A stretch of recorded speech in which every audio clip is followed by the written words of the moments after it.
Let us see a quick review on state transition diagram.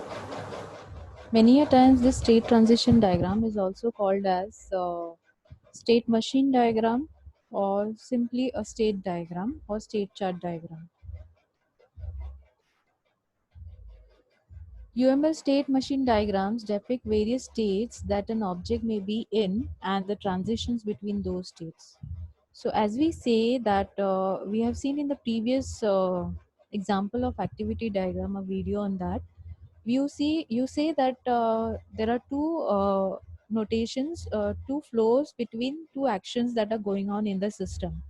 Here here between the actions are these actions are performed between the two states of the system. So when the system is in one state, after that some kind of activity is performed and then it goes to another state. That is how the flow or the connection between activity and state diagram happens.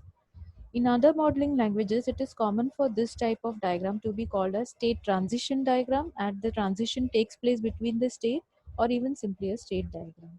You can see there are three states mentioned here: opened, closed, and locked. To simply say, for example, if you have a door open state, okay, so activity for door open will be door is opening. So there is a difference. If you say door is opening, then that is an action that is going to be it is performing. And when you say that door is already opened, that means it is a state at which right now that system or the door is. Notations for state machine diagrams. First is state. You can see here that four corners of this rectangle box are curved. This is the difference between activity and state. State is denoted by a round cornered rectangle with the name of the state written inside it. It also has initial and final state like we have it in activity. The initial state is denoted by filled black circle and labeled with a name. Final state is denoted by a circle with a dot inside and may also be labeled with a name as final and initial. The transitions are transition is a progression from one state to another, denoted by a line with an arrowhead. Transition may have a trigger, a guard, and an effect. We'll see what that is.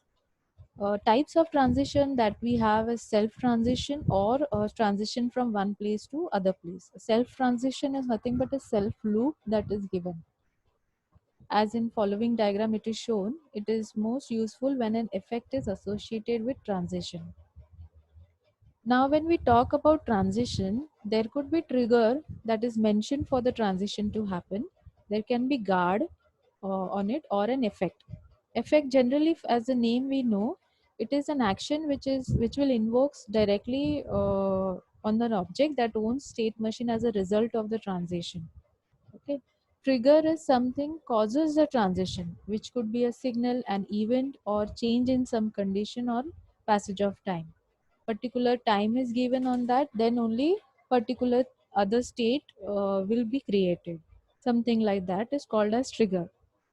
Guard is a condition which must be true or false in order for the trigger to cause the transition. So these are the difference between types of transition that can happen from one state to other state, that is trigger, guard, and effect.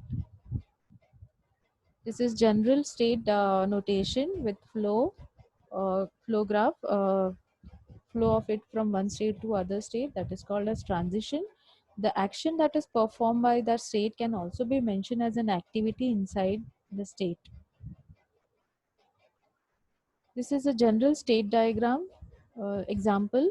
You can see there is decision boundary, decision box, there is state, there are transition flow from state to state, and you can see a nested state in one common state. So that is called as a component state.